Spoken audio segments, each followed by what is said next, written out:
Olá, turma! Sejam todos bem-vindos à nossa aula de língua portuguesa. Hoje vamos dar continuidade ao nosso estudo sobre orações subordinadas substantivas.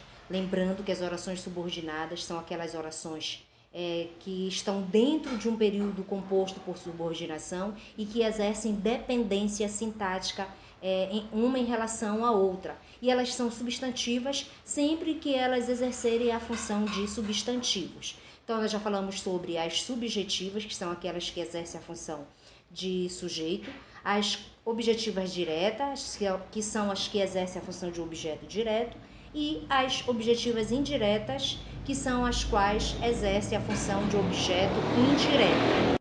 Hoje vamos falar sobre a completiva nominal, que é a oração que exerce a função de complemento nominal, completando o sentido de um nome pertencente à oração principal, e é sempre iniciada por uma preposição. Exemplo: todos temos esperança de que a humanidade pare de destruir o planeta. Então a gente observa o período composto, nós temos o verbo temos e o verbo destruir.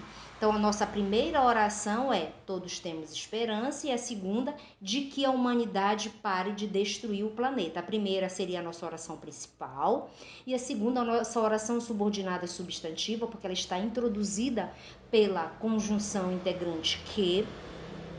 E nós vamos, para poder classificar, saber qual é a função sintática que a nossa oração subordinada ela exerce, nós vamos precisar retornar à oração principal e fazer algumas análises, tá? Então, por exemplo, nós vamos verificar quem é o sujeito da nossa oração principal. Então, a oração principal seria: todos temos esperança.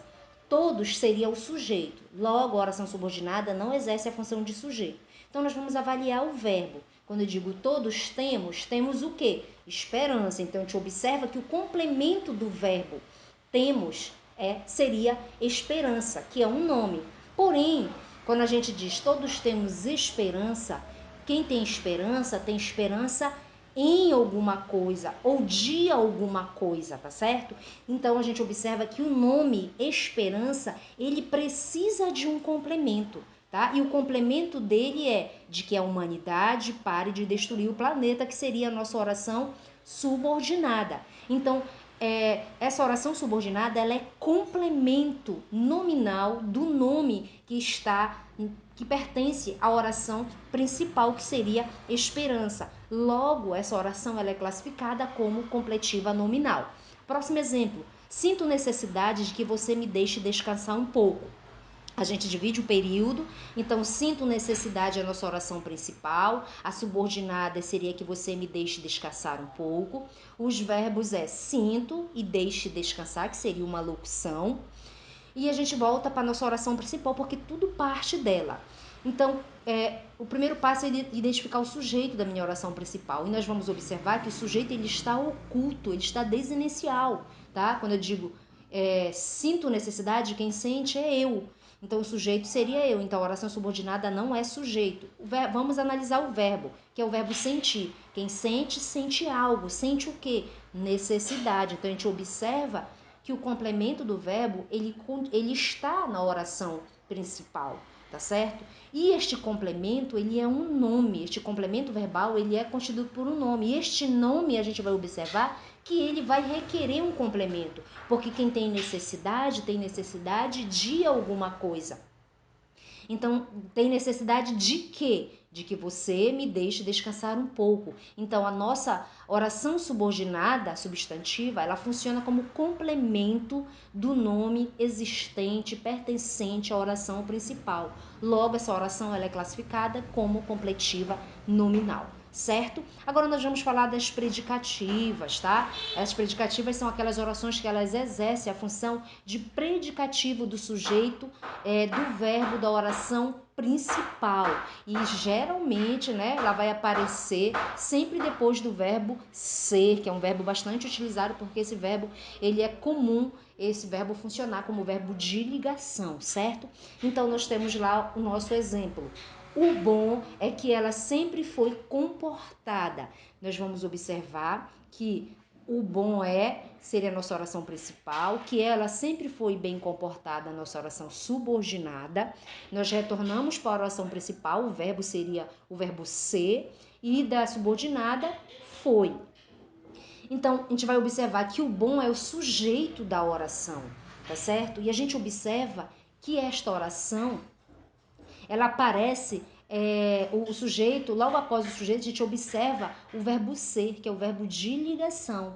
E nós vamos perceber também que ela sempre foi bem comportada, é uma característica, é um atributo do nosso sujeito que está lá na oração principal. E o verbo ser, ele está ligando este atributo ao sujeito. Logo, a oração subordinada ela é o predicativo do sujeito, portanto, ela é classificada como predicativa. E detalhe, gente, quando este verbo ser ele for introduzido, ele introduzir a oração principal, tá? Nesse caso, a oração subordinada ela vai ser subjetiva, tá? Muito atento a isso. Então, se esse verbo ser estivesse antes do, por exemplo, estivesse é bom, é bom. Então, neste caso, a oração deixaria de ser predicativa e seria uma oração subjetiva toda vez que o verbo ser ele introduzia a oração principal, certo? Outro exemplo, a dúvida era se seriam necessários mais ajudantes. Então, a dúvida era a oração principal, se seria necessários mais ajudantes, oração subordinada. Nós temos os verbos em destaque, era e seriam. A gente vai observar que a dúvida é o sujeito da oração principal. A gente observa o verbo, tá? O verbo ser aparecendo depois do sujeito, tá? Então, a gente vai observar que este verbo, ele exerce a função de ligação e ele liga, tá? Se seria necessários mais ajudantes, que funciona como atributo, como característica, como qualidade do nosso sujeito à dúvida, e por esse motivo ele exerce a função de predicativo, logo essa oração subordinada ela é classificada como predicativa, certo? E para concluirmos as nossas orações subordinadas, nós vamos falar sobre a apositiva. Ela exerce a função de aposto de qualquer termo da oração principal. E algo muito importante, né, quando nós estudamos o aposto ele pode ser explicativo, enumerativo, especificativo, e ele sempre vem acompanhado de pontuação, ou da vírgula, ou dos dois pontos, ou do travessão. Isso é uma marca muito característica das nossas orações apositivas, certo? Exemplo, Helena apenas desejava uma coisa, que fosse muito feliz com sua família. Então nós temos a oração principal, Helena apenas desejava uma coisa e que fosse muito feliz com sua família, a oração subordinada. Nós vamos observar que fosse muito feliz com sua família é uma explicação de um termo existente na oração principal, que seria a coisa, tá? Ele está explicando. Logo, essa oração, ela exerce a função de aposto, então ela é classificada como apositiva. E observem que ela é introduzida pelos dois pontos, certo? Pedi um favor a meus amigos. Qual foi este favor? Ele vai explicar. Que esperassem por mim. Então, nós temos a oração principal, a oração subordinada, certo? E essa nossa oração subordinada, ela é uma explicação de um termo da oração principal, tá? Então, por esse motivo, ela exerce a função de aposto. E observe como ela é introduzida pelos dois pontos, a oração subordinada. Logo, ela é classificada como apositiva.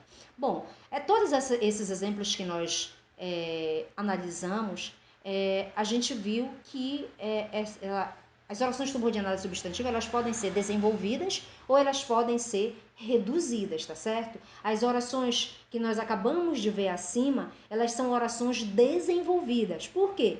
Porque elas são iniciadas ou por pronomes, ou por conjunções integrantes, ou por locuções conjuntivas, e elas possuem verbo conjugado no modo indicativo ou no modo subjuntivo, certo? Já as reduzidas, elas são o contrário, tá? das desenvolvidas. Elas são aquelas que não são introduzidas por conjunções e que possuem verbos nas suas formas nominais, ou infinitivo, ou gerúndio, ou particípio, certo? Exemplo, é essencial comparecer no evento. Observem, se nós formos dividir esse período, nós vamos ter a oração principal é essencial, então é a nossa primeira oração, o verbo ser é o verbo da oração principal. Comparecer no evento seria a nossa oração subordinada. E observem que essa oração subordinada ela não está introduzida por preposição, pela conjunção integrante, tá? E a gente vai verificar que o verbo dessa oração subordinada, ele está no infinitivo. Olha, comparecer está no infinitivo. E o verbo, nossa oração principal, ela está introduzida, tá, pelo verbo ser. Então eu pergunto, o que é essencial? Olha que ele vai me dar de resposta, comparecer no evento. Quando você pergunta para o verbo e ele lhe responde, você obtém como resposta o sujeito. Então, comparecer no evento é sujeito da nossa oração principal. Logo, essa oração ela é classificada como subjetiva, reduzida de infinitivo, certo? Se ela fosse desenvolvida, se essa oração fosse desenvolvida, que nem as quais nós trabalhamos antes, ela deveria ser essencial que você compareça no evento. Aí ela seria desenvolvida e não reduzida, porque o verbo, agora você tem a presença da conjunção integrante e o verbo está, o verbo ele aparece aí conjugado ou no indicativo ou no subjuntivo, certo? Outro exemplo, um médico insistiu em fazermos uma dieta.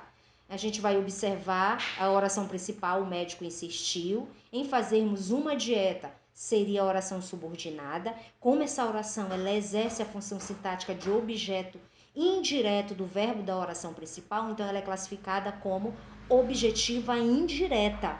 Tá? E como ela está no infinitivo pessoal, tá? Então a gente vai dizer que ela é uma oração subordinada objetiva indireta, reduzida de infinitivo. E se ela fosse desenvolvida, ela deveria ficar da seguinte forma: o médico insistiu em que nós fizéssemos uma dieta, certo?